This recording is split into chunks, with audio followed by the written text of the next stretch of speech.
ஏசாயா 60வது அதிகாரம் 17-18 வசனங்களை நாம் வாசிப்போம். ஏசாயா 60:17-18 வசனங்கள். நான் வெண்கலத்திற்கு பதிலாக பொன்னையும் இரும்புக்கு பதிலாக வெள்ளியையும் மரங்களுக்கு பதிலாக வெண்கலத்தையும் கற்களுக்கு பதிலாக இரும்பையும் வரப்பண்ணி உன் கண்காணிகளை சமாதானம் உள்ளவர்களும் உன் தண்டற்காரரை நீதி உள்ளவர்களும் ஆக்குவேன்.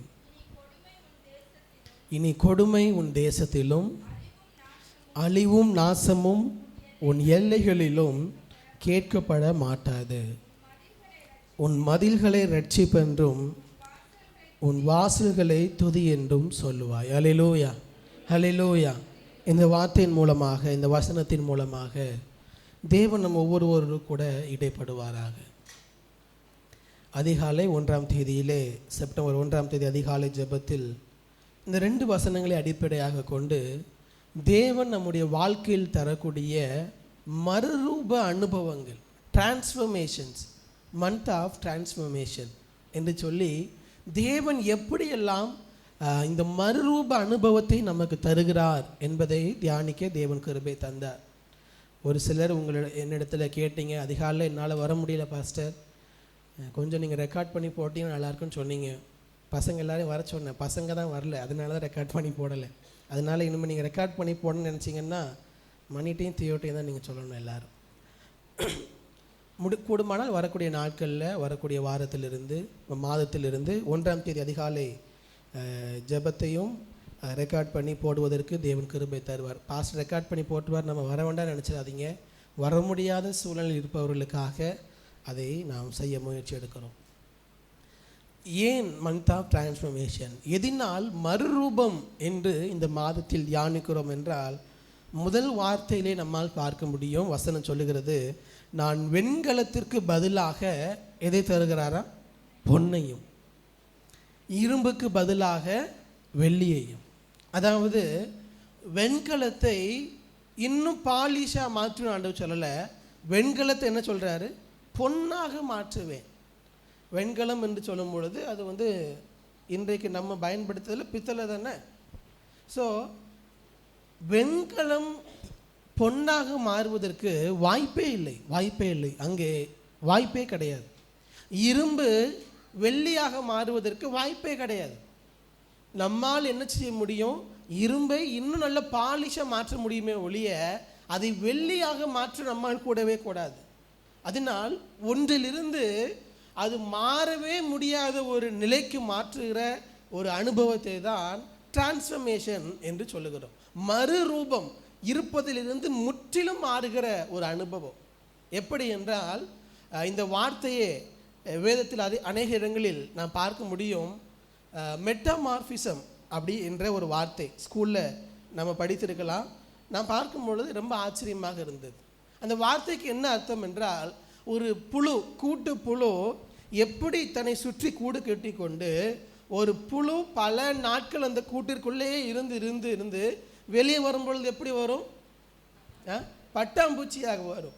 புழுவிற்கும் பட்டாம்பூச்சிக்கும் ஏதாவது சம்பந்தம் இருக்கிறதா? அதுதான் மறுரூபம், அதுதான் டிரான்ஸ்ஃபர்மேஷன்.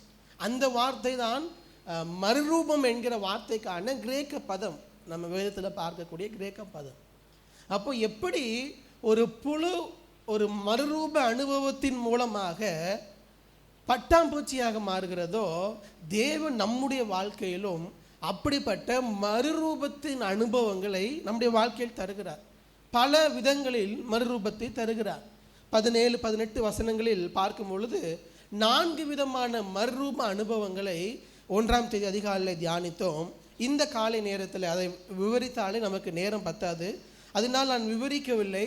அதில் ஒரு அனுபவம் அதை குறித்து இந்த காலை நேரத்தில் தியானிக்க இருக்கிறோம். 4 விதமான அந்த டிரான்ஸ்ஃபர்மேஷன் 4 விதமான மறுரூப அனுபவத்தில் ஒன்று முதல் பகுதியில் குறிப்பிடப்பட்டுள்ள வெண்கலத்தை பொன்னாகவும் இரும்பை வெள்ளியாகவும் மாற்றுவேன். நம்ம இதை நிறைய விதங்களில் பார்த்தாலும் பார்த்த உடனே நம்முடைய இருதயத்தில் வருகிறது பித்தளை என்பது பொருளாதார ரீதியாக அதை எப்படி பார்ப்போம்? காசு ரொம்ப கம்மி, தங்கம் எங்கேயோ இருக்குது, அதுவும் இப்போ இருக்கக்கூடிய சூழ்நிலையை உச்சத்தை தொட்டு இருக்கிறது. 1 கிராம் 10,000 ரூபாய் தாண்டிடுச்சு, பார்த்தீங்களா? அப்போது ஈக்குவலே பண்ண முடியாது, இரும்பையும் வெள்ளியையும் ஈக்குவலே பண்ண முடியாது இதனுடைய விலையின் அடிப்படையில். அப்போ முதலாவது இதை வாசிக்கும் பொழுது என்னுடைய இருதயத்தில் வந்தது, தேவன் பொருளாதார ரீதியாக தரக்கூடிய ஒரு மறுரூபம். பொருளாதார ரீதியாக ஃபினான்ஷியல் டிரான்ஸ்ஃபர்மேஷன், நம்முடைய வாழ்க்கையில் தேவன் தருகிற பொருளாதார மறுரூபம், அதை குறித்து தியானிக்க தேவன் நமக்கு கிருபை தருவாராக. இதை யோசித்து கொண்டிருக்கும் பொழுதே தேவனுடைய இதயத்தில் தந்த வேத பகுதி 2 ராஜாக்கள் 4ஆம் அதிகாரம் 1-7 வரை உள்ள வசனங்கள். 2 ராஜாக்கள் 4ஆம் அதிகாரம் 1-7 வரை. 2 Kings chapter 4 verses 1-7.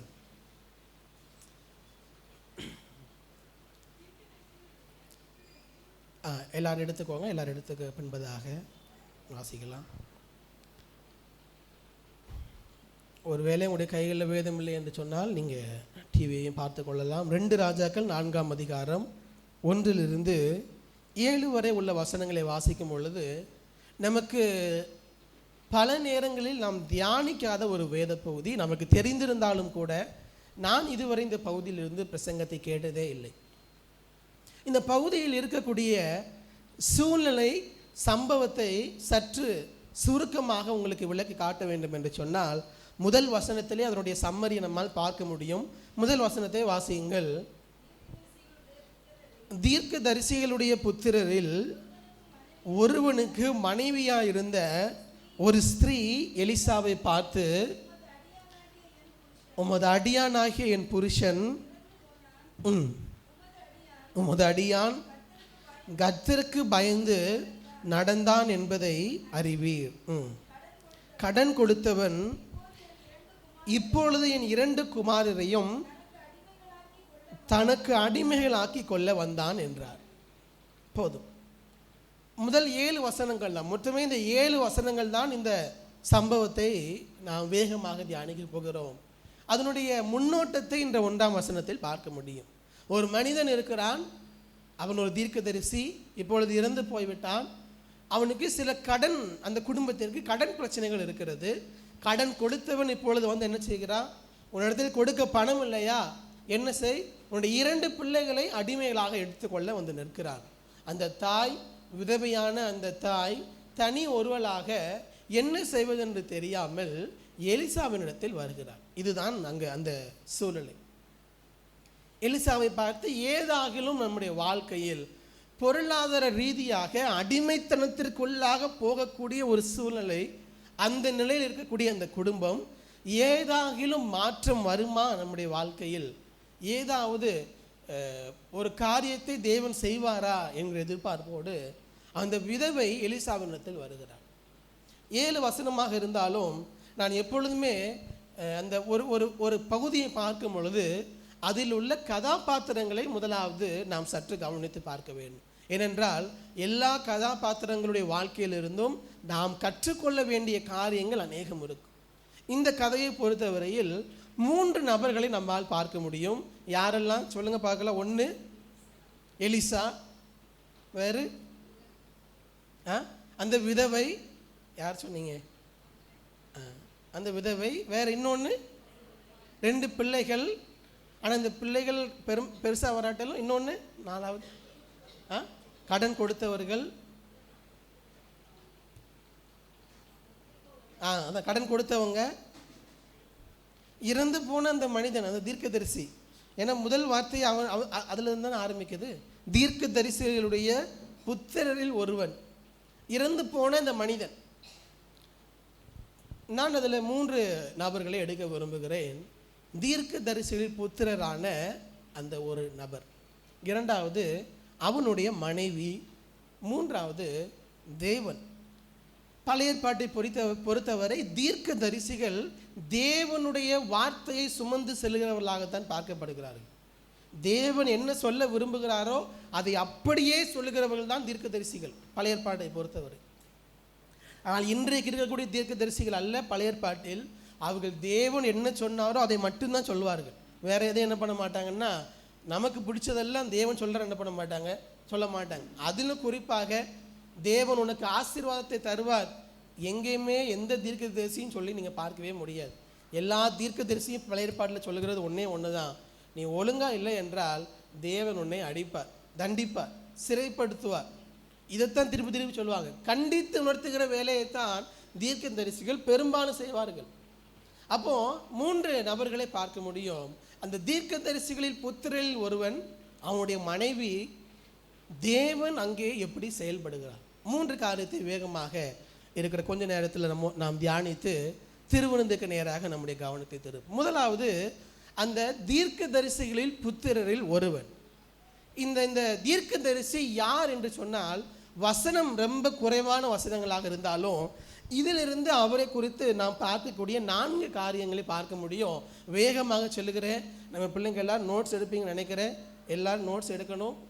எனக்கு ஆராதனை முடிவில் பசங்கள்லாம் டீனில் காட்டணும். பெரியவர்களும் தேவைப்படுகிறவர்கள் எடுத்துக்கொள்ளுங்கள். முதலாவது, இந்த நபர் யார் என்று சொன்னால் அவர் ஒரு தீர்க்க தரிசி. ஏன்னா வசனம் ஆரம்பிக்கும் பொழுது இப்படி தான் ஆரம்பிக்குது, தீர்க்க தரிசிகளில் புத்திரரில் ஒருவன். நீங்கள் தீர்க்க தரிசிகளுடைய புத்திரர் என்று சொன்ன உடனே ப்ராஃபட், ஒரு தீர்க்க தரிசியுடைய மகன் என்று எடுத்து விடாதீர்கள்.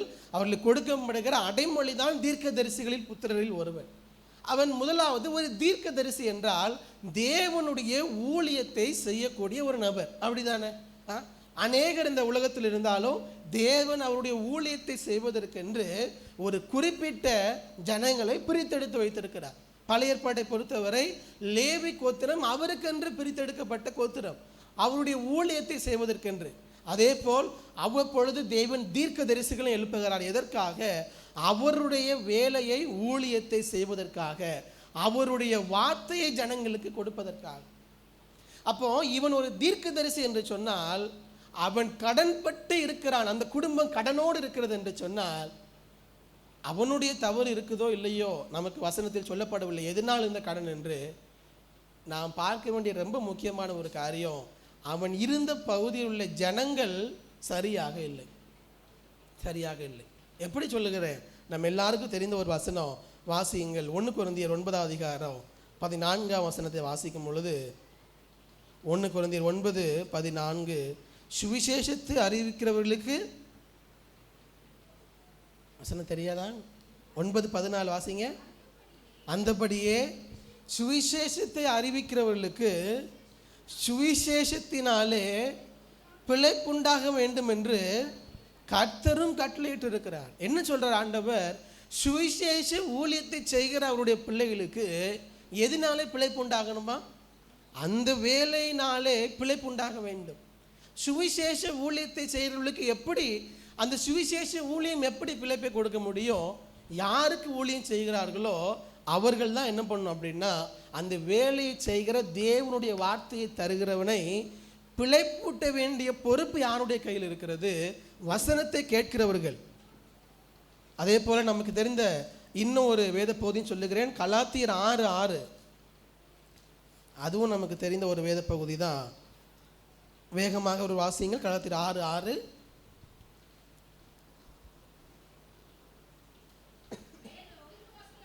திருவசனத்தில் உபதேசிக்கப்படுகிறவன் உபதேசிக்கிறவனுக்கு சகல நன்மைகளிலும் பகிர்ந்து கொடுக்க கடவன். யார் கொடுக்கணுமா? எல்லாம் அந்த வசனத்தை பார்க்குறீங்களா? கொஞ்சம் வேகமாக போடுங்க அஜீஸ். கலாத்தியர் 6:6, புதிய ஏற்பாட்டில் தேடு. கலாத்தியர் 6:6, உபதேசிக்கப்படுகிறவன் யாரு கொடுக்கிறனுமா? உபதேசிக்கிறவனுக்கு சகல நன்மைகளிலும் பகிர்ந்து கொடுக்க கடவன். நம்ம சின்ன வயசில் பார்த்துருப்போம். சபையில் என்ன பண்ணுவாங்கன்னா, பாஸ்டருக்கு வீட்டில் நெல் விளையுதுன்னு என்ன பண்ணுவாங்க, கொஞ்சம் நெல்லை கொண்டாந்து முன்னாடி வைப்பாங்க. ஈவன் முட்டையை கூட கொண்டு வந்து நீங்கள் பார்த்துருக்கலாம். வீட்டில் கோழி போடுற முட்டையில் கொஞ்சம் பாஸ்டருக்கு, எல்லாத்துலேயுமே. அதுக்கு அர்த்தம் என்னென்னா, உபதேசிக்கிறவனுக்கு உபதேசிக்கப்படுகிறவன் தனக்கு இருக்கிற நன்மைகளில் பகிர்ந்து கொடுக்க கடவன். அப்போ அடுத்த வாரத்துலேருந்து பாஸ்டர்ஸ் அரிசி முட்டையெல்லாம் கொண்டு வர சொல்ல நினச்சிடாதீங்க. இன்றைக்கி நம்ம அந்த கலாச்சாரத்தில் இல்லை, நம்ம மாறி கொண்டு வருகிறோம். ஆனால் நான் சொல்ல வருகிற காரியம் என்னவென்றால், ஒரு தீர்க்கதரிசி தேவனுடைய ஊழியத்தை செய்கிற ஒருவன் அங்கே இருக்கிறான்னா, அந்த குடும்பம் நன்றாக இல்லை என்று சொன்னால் அதனுடைய முழு பொறுப்பு யாரை சார்ந்திருக்கிறது என்று சொன்னால், யாருக்கு அவன் ஊழியம் செய்கிறானோ அவனை சார்ந்திருக்கிறது. ஏனென்றால் உபதேசிக்கப்படுகிறவன் தன்னுடைய சகல நன்மைகளிலும் பகிர்ந்து கொடுக்க வேண்டும். தனக்கு வருகிற சந்தோஷத்தில், இன்னும் நிறைய வசனங்களும் பழைய ஏற்பாட்டில் பார்க்க முடியும், வேகமாக சொல்லுகிறேன். தனக்கு வரக்கூடிய சந்தோஷத்தில் ஆலயத்தில் வருடத்திற்கு ஒரு முறை ஜனங்கள் பண்டிகையை கொண்டாட வரும்பொழுது அவர்கள் ஆடுகளையும் மாடுகளையும் பலி செலுத்தி சமைத்து சாப்பிடும் பொழுது அவர்கள் மட்டும் சாப்பிடக்கூடாது. வசனம் சொல்லுகிறது, வாசித்து பார்த்தால், நீ என்ன பண்ணணும், ஆசாரியனையும் உன் கூட என்ன பண்ணிக்கோ, கூப்பிட்டுக்கோ. ஏன்னா அவனுக்கென்று எந்த பங்கும் இல்லை. உன்னுடைய சந்தோஷத்தில் அவனையும் சேர்த்து கொள்ள வேண்டும். ஆசாரியனை மட்டுமல்ல, திக்கற்ற பிள்ளைகளையும் என்ன பண்ணும் அப்படின்னா சேர்த்து கொள்ள வேண்டும். எப்பொழுது நமக்கு தேவன் ஆசீர்வாதங்களை தரும் பொழுது, நாம் சந்தோஷமாக இருக்கும் பொழுது, நாம் ஆசாரியனையும் சேர்த்து கொள்ளணும், திக்கற்ற பிள்ளைகளையும் சேர்த்து கொள்ளணும். ஆண்டவர் தர தர எனக்கு தந்து கொண்டிருக்கிறார் என்று சொல்லி நாமே எல்லாவற்றையும் சேர்த்து வைப்பதற்காக அல்ல தேவன் தருகிற ஆசீர்வாதம். நான் உன்னை ஆசீர்வதிப்பேன், நீ ஆசீர்வாதமாய் இருப்பாய், அநேகருக்கு நீ ஆசீர்வாதமாய் இருப்பாய். அதில் முதல் 2 பகுதி, நாம் உபதேசிக்கப்படுகிறவனுக்கு நாம் ஆசீர்வாதமாக இருக்கணும், திக்கற்ற பிள்ளைகளுக்கு ஆசீர்வாதமாக இருக்கணும். வேதம் நமக்கு கற்றுக் கொடுக்கிறது. அப்போ இந்த தீர்க்கதரிசிகளில் புத்திரில் ஒருவனாகிய இவன் கடனோடு இருக்கான் என்று சொன்னால், அவனை சுற்றி இருக்கிற அவனால் தேவனுடைய வார்த்தையை பெற்றுக்கொண்ட ஜனங்கள் அதை கவனிக்க மறந்து போனார்கள். அது மட்டுமல்ல, தொடர்ந்து வாசிக்கும் பொழுது, அவன் he was a prophet, அவன் தீர்க்கதரிசி. 2வது சொல்லுகிறோம், அதிலும் அடுத்தபடியாக அவன் இப்பொழுது உயிரோடு இல்லை, மரித்து போனான். அப்படி என்ன அர்த்தம்? தீர்க்கதரிசிங்கிற முறையிலையும் அவனுடைய குடும்பத்தை நாம் கவனிக்க வேண்டும். 2வது, இப்பொழுது அவன் உயிரோடு இல்லை, அவனுடைய மனைவி பிள்ளைகள் திக்கற்றவர்களாக இருக்கிறார்கள், உதவியற்றவர்களாக இருக்கிறார்கள். அதுவும் அந்த பகுதியில் உள்ள ஜனங்கள் கவனிக்க தவறினால் இந்த சூழலில் இருக்கிறார்கள். நம்மை சுற்றி இருக்கக்கூடிய திக்கற்ற பிள்ளைகளுக்கும் விதவைகளையும் கவனிக்க வேண்டிய பொறுப்பு யாருடையது? சபையினுடைய பொறுப்பு, ஆலயத்தினுடைய பொறுப்பு. அதை செய்ய தவறியதினால் அவன் தீர்க்கதரிசி, தேவ வார்த்தையை தருகிற ஒருவன் என்பதிலும் அவள் கவனிக்கவில்லை, திக்கற்றவர்களாக விடப்பட்ட ஒருவன் என்ற நிலையிலும் அவர்கள் கவனிக்கவில்லை.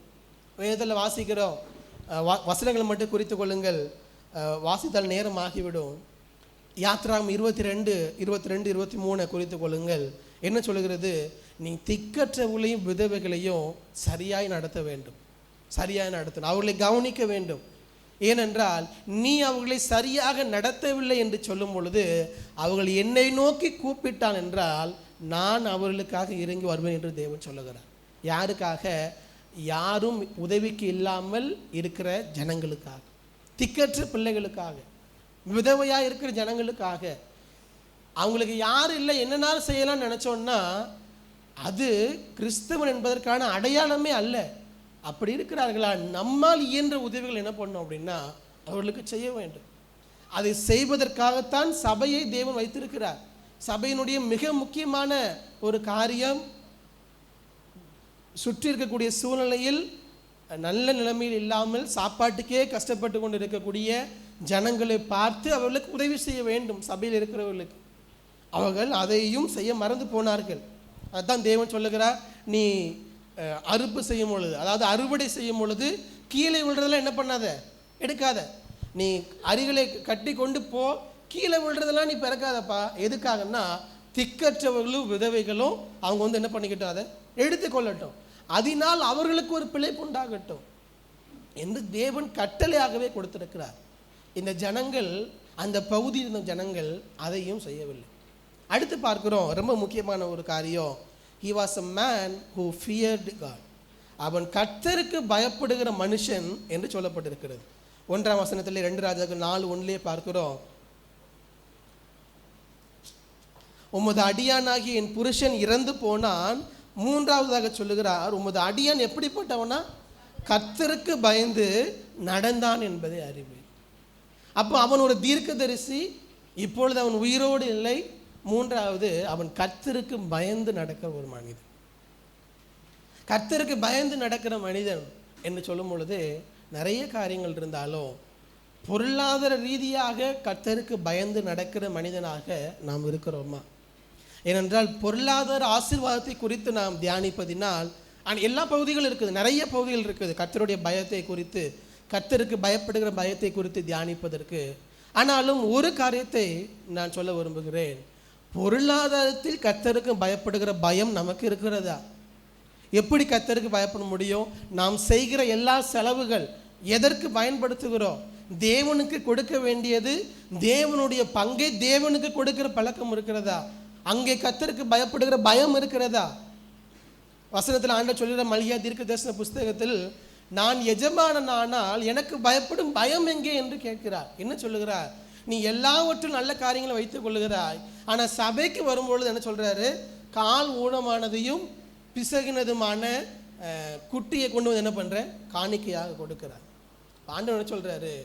உன்னுடைய முதல் பங்கு, உன் விளைச்சலின் முதல் பங்கை தேவனுக்கு கொடுத்து அவரை கனப்படுத்துகிறோமா? நீதிமொழிகள் 3ஆம் அதிகாரம் வாசிக்க வேண்டாம். நீதிமொழிகள் 3ஆம் அதிகாரம் சொல்கிறாரு, உன் விளைச்சலின் முதல் பலனால், முதல் கனிகளினால் தேவனை கனப்படுத்துகிறோமா? அதுதான் தேவனுக்கு பயப்படுகிற பயம். தேவன் நமக்கு தருவதிலிருந்து அவருக்கு கொடுக்க வேண்டிய பங்கு அவருக்கு கொடுக்கக்கூடிய பழக்கம். எல்லாமே நமக்கா என்றால் இல்லை. தேவன் அப்படி ஒரு நாளும் யாரையும் ஆசீர்வதிக்கிறது இல்லை. நாம் அநேகருக்கு ஆசீர்வாதமாக தேவன் நம்மை வைத்திருக்க, நம்மை சுற்றி இருப்பவர்களுக்கு, உங்கள் கண்களுக்கு தெரிகிற வகையில் கண்டிப்பாக பல பேர் கஷ்டப்பட்டு கொண்டு இருப்பார்கள்.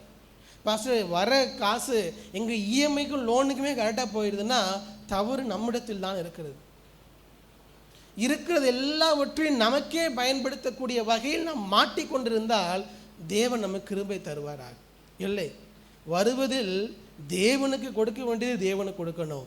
சுற்றி இருக்கக்கூடிய ஜனங்களை பார்த்து கஷ்டப்படுகிறவர்களுக்கு, போராட்டத்தின் மத்தியில் இருக்கிறவர்களுக்கு நம்மால் என்ற ஒரு சிறிய உதவி நாம் நினைத்து கொள்ளுகிறோம். அநேக நேரத்தில் கடந்த நாட்களில் ஒருத்தங்களை பார்க்கும் பொழுது அவங்க சூழ்நிலை என்னிடத்தில் சொல்லும் பொழுது, இப்படிப்பட்ட ஒரு சூழ்நிலையை யாருமே கடந்து வரவே முடியாது. அவ்வளவு கடினமான சூழ்நிலை. ஒரு அம்மா, கணவனை இழந்த ஒரு அம்மா, 2 பிள்ளைகளோடு, வசனத்தில் வாசிக்கிறது போலவே இருக்கக்கூடிய ஒரு குடும்பம், 2 பிள்ளைகளோடு அவங்க படுகிற கஷ்டம்.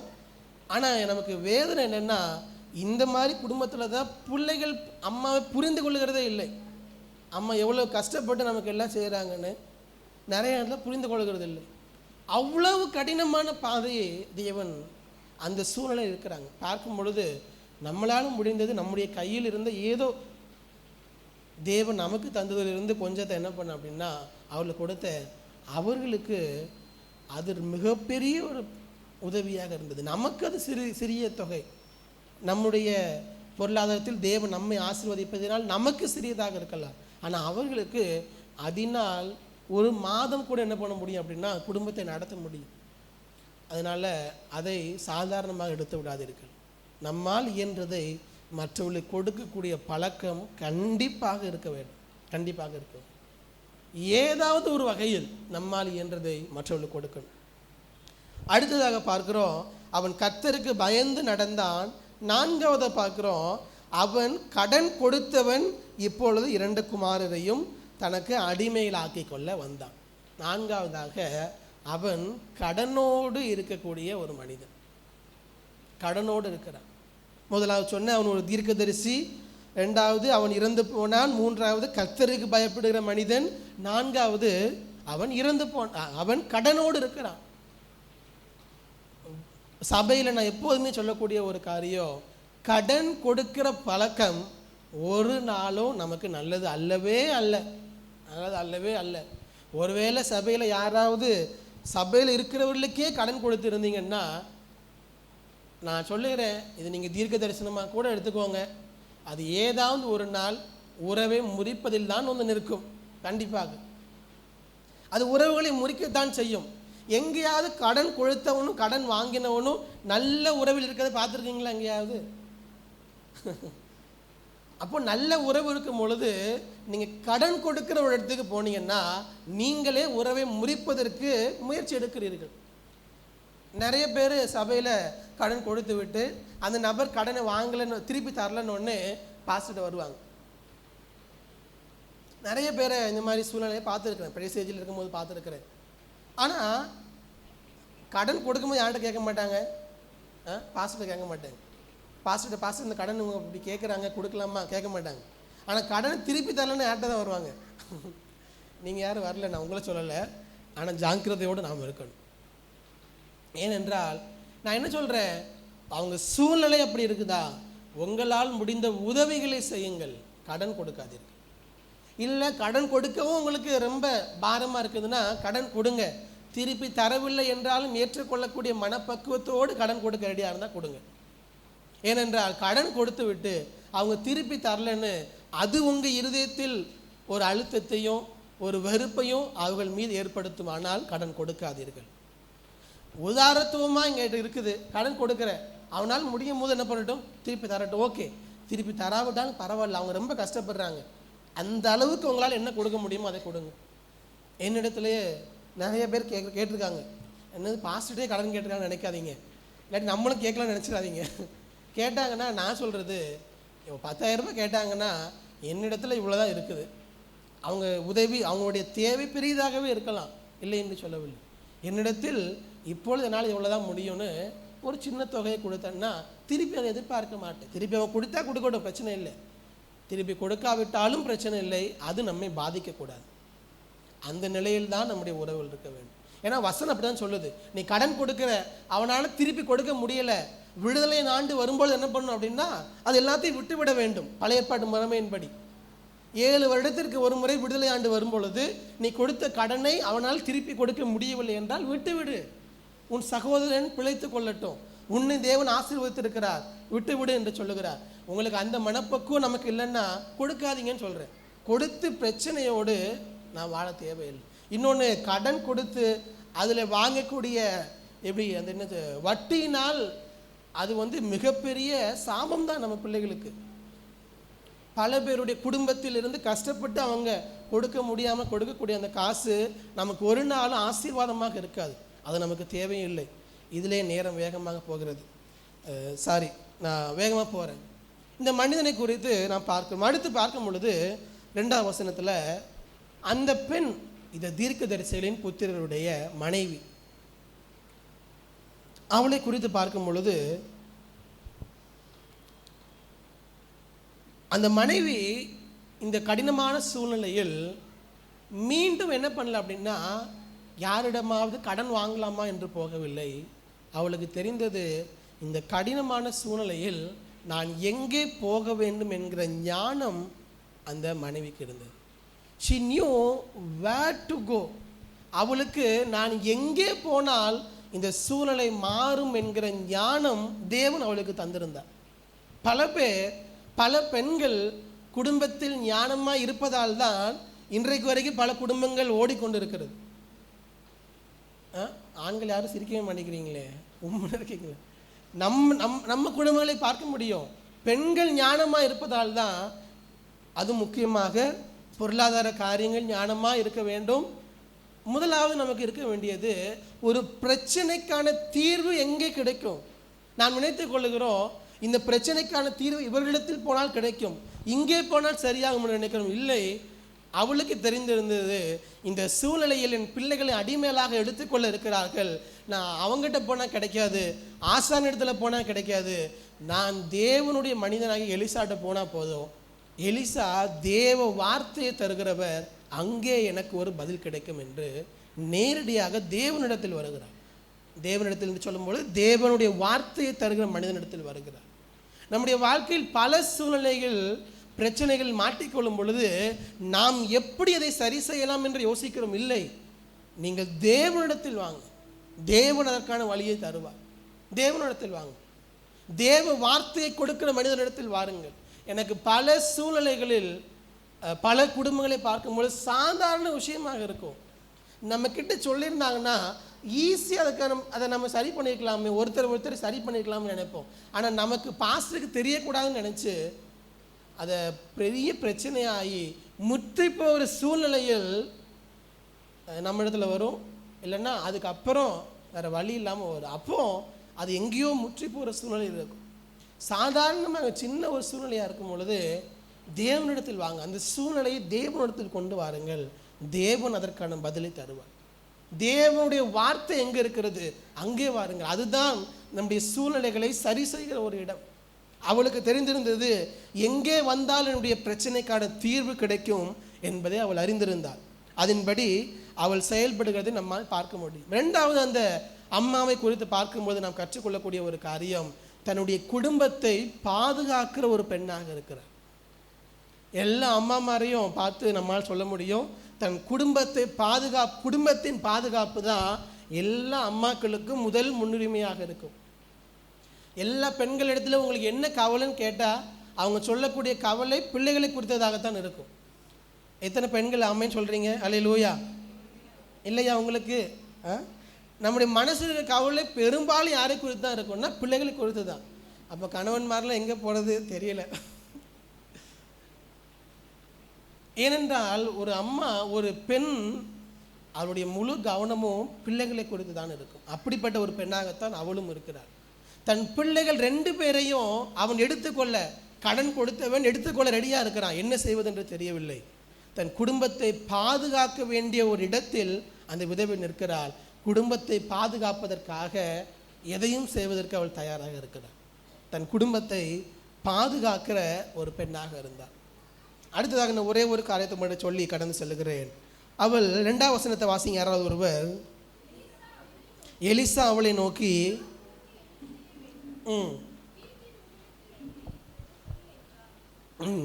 அதற்கு அவள், ஒரு குடம் எண்ணெய் அல்லாமல் உமது அடியாளுடைய வீட்டில் வேறொன்றும் இல்லை என்றார். மூன்றாவதாக, அந்த பெண்ணிற்கு தன்னிடத்தில் என்ன இருக்கிறது என்பதை அறிந்திருந்தார். தன்னிடத்தில் என்ன இருக்கிறது என்கிற தெளிவு அவளுக்கு இருந்தது. எப்படி சொல்லுகிறேன்? ஒரு குடம் எண்ணெய் என்று தமிழில் இருக்கிறது. நீங்கள் ஒன்றே நம்ம இன்றைக்கு பயன்படுத்துகிற குடம் என்று நினைத்து விடக்கூடாது. ஆங்கிலத்தில் வாசிக்கும் பொழுது எ ஸ்மால் ஜார் அப்படின்னா ஒரு சின்ன ஜார், ஒரு சின்ன குப்பி எண்ணெய் தான் அவளிடத்தில் இருக்கிறது. அதுதான் அவளிடத்தில் இருக்கிறது. அதை அவள் சரியாக மனதில் வைத்து எலிசாவிடத்தில் சொல்லுகிறாள், இந்த எண்ணெய் என்னிடத்தில் இருக்கிறது. யோசித்து பாருங்கள், ஒருவேளை அந்த பெண் உன்னிடத்தில் எண்ணெய் இருக்கிறது என்று கேட்கும் பொழுது ஒரே புலம்பி இருந்தான்னா, என்கிட்ட எதுவுமே இல்லை, எல்லாமே போயிடுச்சு, எதுவுமே என்கிட்ட இல்லைன்னு சொல்லியிருந்தான்னா எலிசா எப்படி அற்புதத்தை செய்திருப்பார்? அங்கே அவளுக்கு தெரிந்திருந்தது, என்னிடத்தில் ஒரு குடம் எண்ணெய் இருக்கிறது என்று சொல்லுகிறாள். அவளிடத்தில் என்ன இருக்கிறதோ அதிலிருந்து தேவன் அற்புதத்தை செய்கிறார். ஹல்லேலூயா, ஹல்லேலூயா. அப்போது நம்மிடத்தில் இல்லை என்று அநேக நேரத்தில் சொல்லுகிறோம். ஆனால் என்ன இருக்கிறது என்பதை பார்க்கக்கூடிய கண்கள் ஒவ்வொரு பெண்களுக்கும் தேவை. எல்லா சூழலும் குறைகளை பார்க்கக்கூடிய கண்கள். பெரும்பான்மையான பெண்கள் கணவனை பார்த்து என்ன சொல்லுவாங்க? அவரிடத்தில் இருக்கக்கூடிய குறைகள் எல்லாம் சொல்லுவாங்க. இல்லை, இந்த பெண் குறைகளை பார்க்கவில்லை, அவரிடத்தில் உள்ள நிறைகளை பார்க்கிற பெண்ணாக இருந்தார். அந்த கணவன் கடனோடு என்ன பண்ணியிருக்கிறாரு? இறந்து போயிருக்கிறாரு. ஆனால் இவள் என்னை எல்லாத்தையும் கடனோடு வச்சுட்டு போயிட்டான்னு சொல்லலை, அவர் தேவனுக்கு பயப்படுகிற மனிதன் சொல்லுகிறார். அப்போது நம்ம குறைகளை பார்க்கக்கூடிய கண்கள் நேச்சுரலாக வந்துடும். இல்லை, அவரிடத்தில் என்ன இல்லை என்பதை பார்க்காதீர்கள், என்ன இருக்கிறது என்பதை பாருங்கள். எல்லா இடத்துலையும் குறைகள் இருக்கும். அந்த மனிதன் கடனோடு விட்டு போய்விட்டார், கண்டிப்பாக அந்த அம்மாவுக்கு கஷ்டமாக தான் இருக்கும். ஆனாலும் கூட அவள் குறை சொல்லவில்லை. தேவனையும் குறை சொல்லலை, தன் கணவனையும் குறை சொல்லலை. தன்னால் என்ன முடியும், எப்படி குடும்பத்தை நடத்த முடியும் என்கிற உறுதியான இருதயத்தோடு இந்த பெண் இருந்தாள்.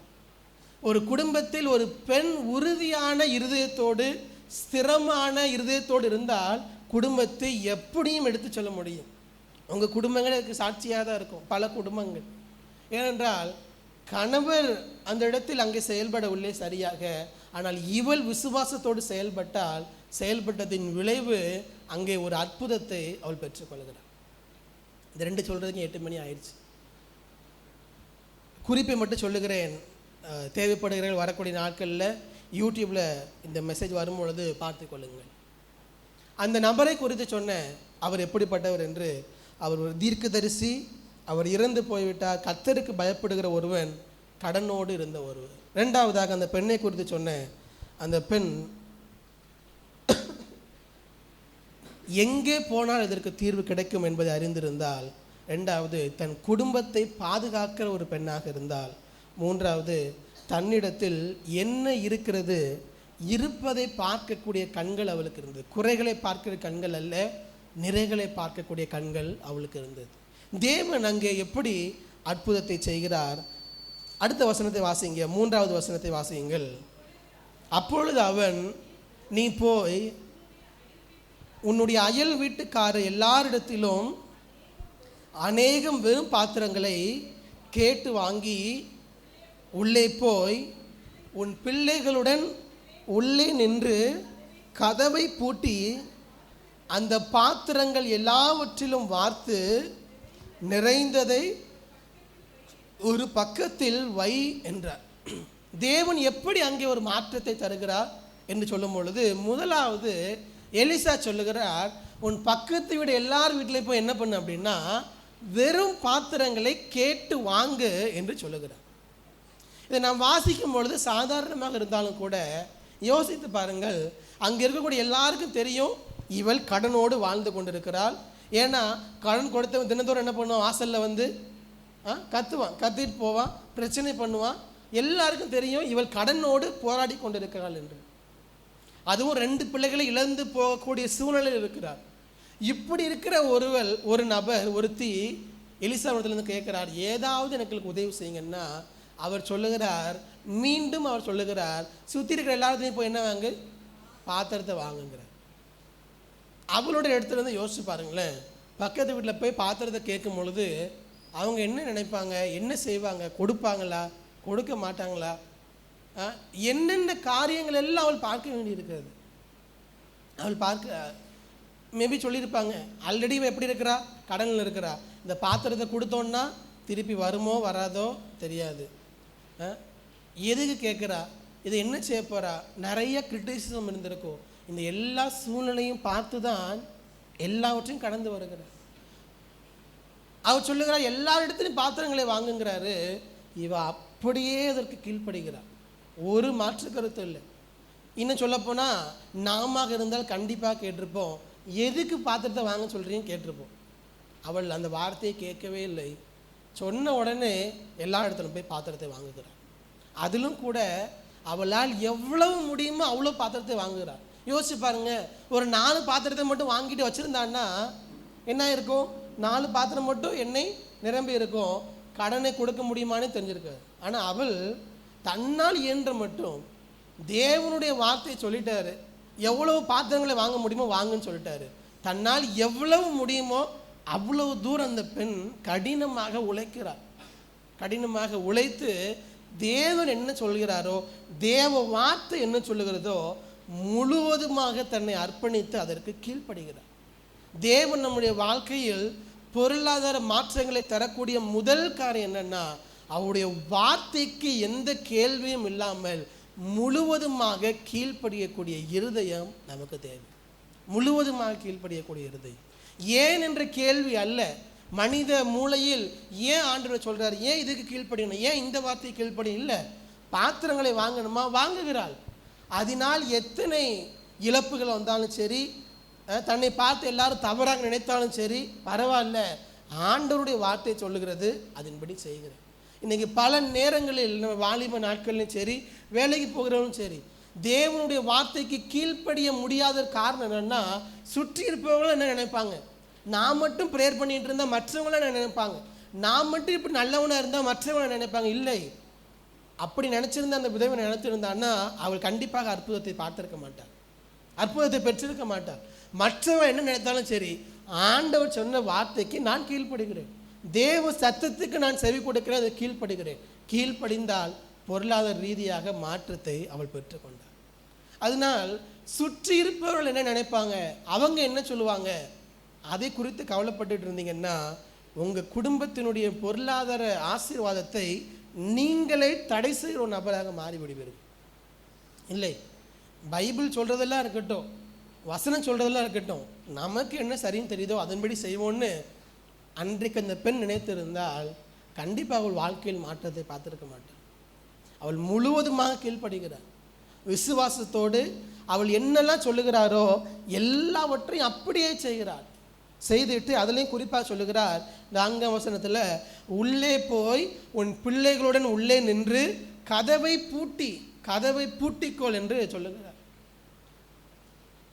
ஆண்டவர் கதவை பூட்டி கொண்டு அதை என்ன பண்ண அப்படின்னா அந்த எண்ணெயை ஊற்று என்று சொல்லுகிறார்.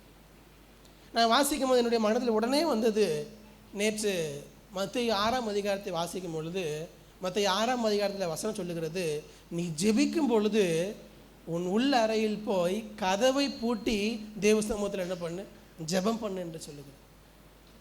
உங்களுடைய பொருளாதார ரீதியாகவோ எதில் மாற்றத்தை எதிர்பார்க்கிறீர்களோ நீங்கள் மனிதரிடத்தில் போக தேவையில்லை.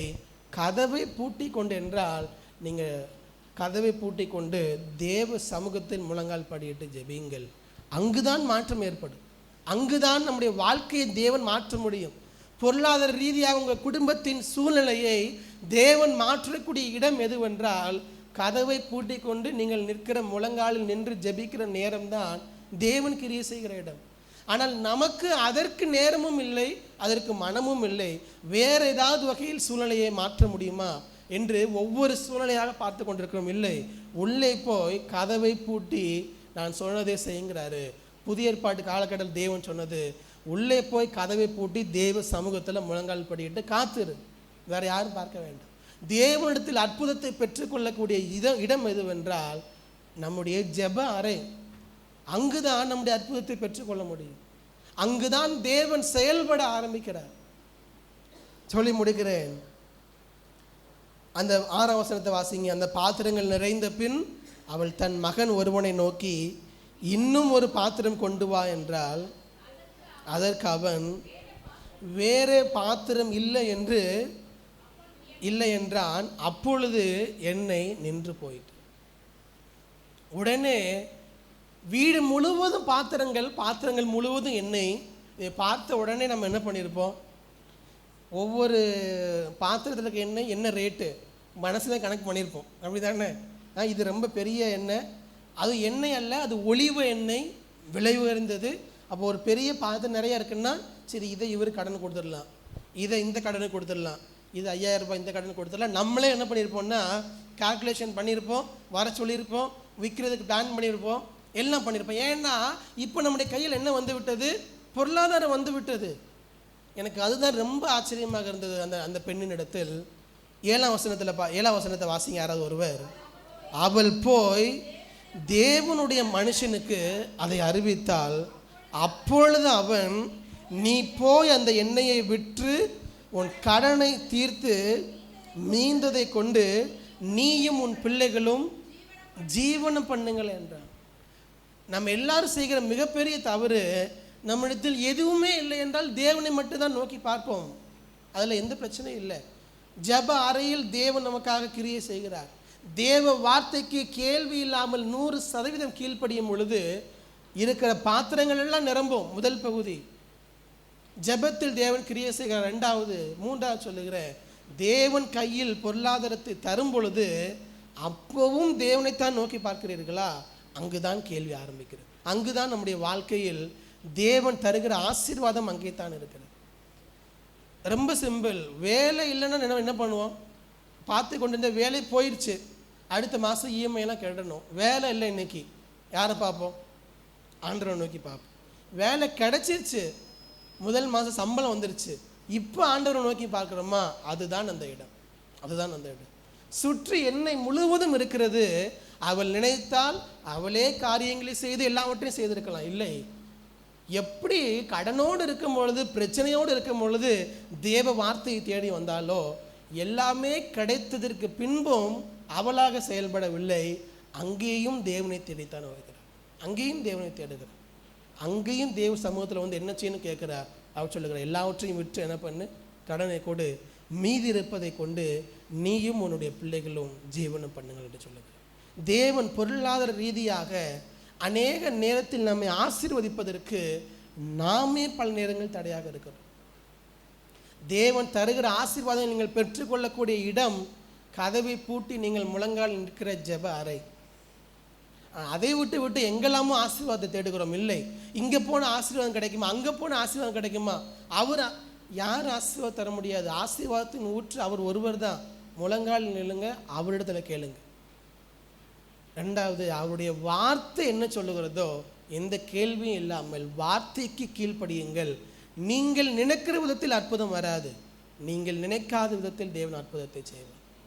மூன்றாவது, இல்லாத பொழுது மட்டுமல்ல, தேவன் தரும் பொழுதும் இருக்கும் பொழுதும் அவரை சார்ந்து கொள்ளக்கூடிய, அவரை பார்க்கக்கூடிய இருதயம் நம்ம ஒவ்வொருவருக்கும் தேவை. ஹல்லேலூயா, ஹல்லேலூயா. இந்த மாதத்தில் தேவனிடத்தில் கேளுங்க, எந்தெந்த காரியங்களில் எல்லாம் பொருளாதார ரீதியாக ஒரு இறுக்கமான சூழ்நிலையில் நீங்கள் இருப்பீர்கள் என்று சொன்னால் இந்த 7 வசனத்தை வைத்து தேவ சமூகத்தில் கேளுங்க. ஆண்டவர் கண்டிப்பாக மறுரூபத்தை தருகிற தேவன். அதுவும் பொருளாதார ரீதியாக அழுத்தத்தில் இருப்பீர்கள் என்று சொன்னார்.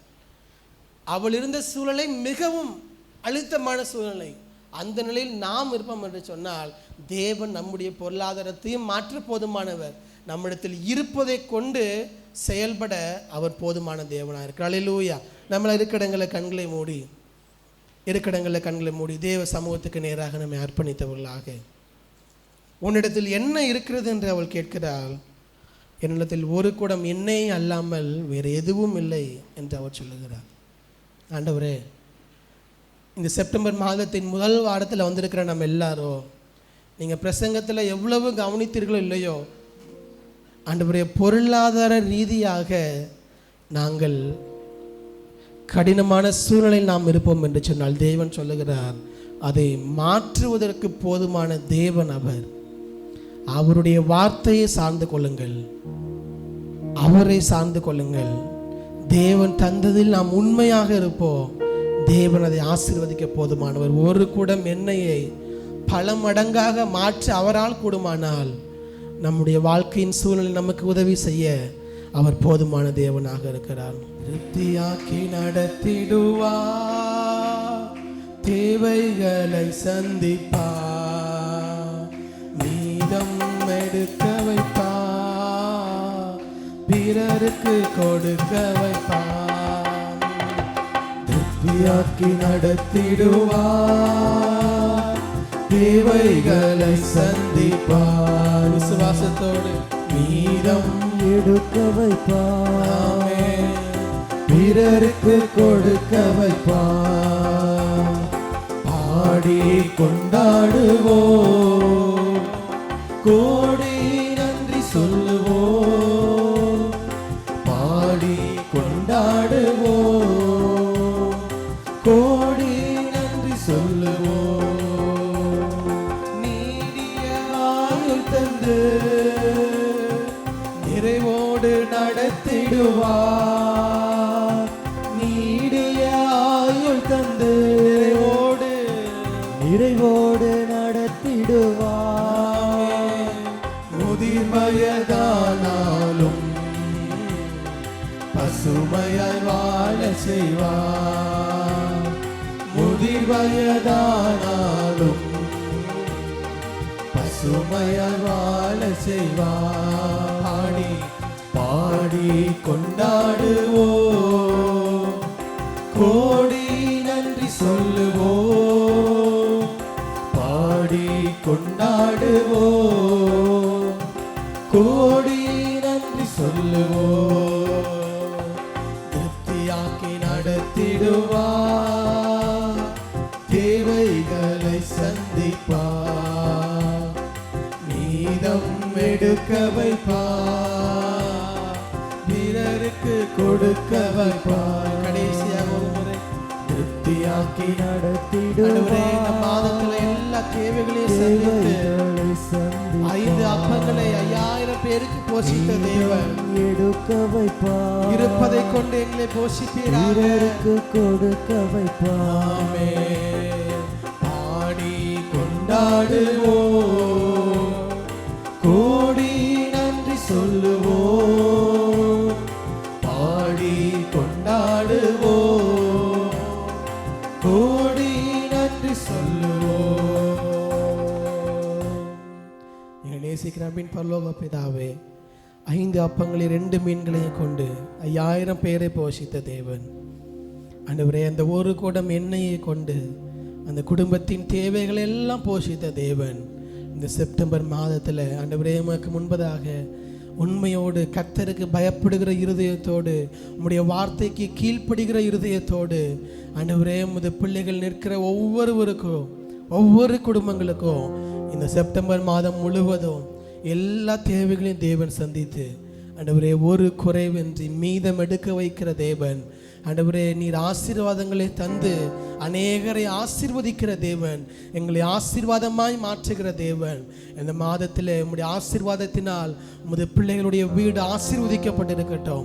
ஆண்டவரே, இருக்கிற கொஞ்சத்தை கொண்டு அநேகத்துக்கு ஆசீர்வாதமாக இந்த கொஞ்சத்தில் இருந்து நீர் ஆசீர்வாதங்களை தந்து ஒவ்வொரு குடும்பங்களையும் பேர் பேராய் நீர் ஆசீர்வதித்து வழி நடத்துங்க. தேவைகள் எல்லாம் நீங்கள் சந்திங்க. உமது கரத்தில் எங்களை தாழ்த்தி தருகிறோம். இயேசு கிறிஸ்துவின் நாமத்தில் ஜெபிக்கிறோம் நல்ல பிதாவே, ஆமென். நாம் எல்லாம் சேர்ந்து சொல்லுவோம். என் ஆத்துமாவே கர்த்தரை ஸ்தோத்திரி, என் முழுவலுமே பரிசுத்த நாமத்தை ஸ்தோத்திரி. என் ஆத்துமாவே கர்த்தரை ஸ்தோத்திரி, மறவாதே. ஆமென், ஆமென். நம்முடைய கர்த்தராகிய இயேசு கிறிஸ்துவின் கிருபையும் பிதாவாகிய தேவனுடைய அன்பும் பரிசுத்த ஆவியானவருடைய அன்யோன்யமும் ஐக்கியமும் சந்தோஷமும் சமாதானமும் நம் அனைவரோடும் சகல பரிசுத்தவான்களோடும் கூட அவருடைய வருகை நாட்பரியந்தம் என்றென்றும் இருப்பதாக. ஆமென், ஆமென். அல்லேலூயா.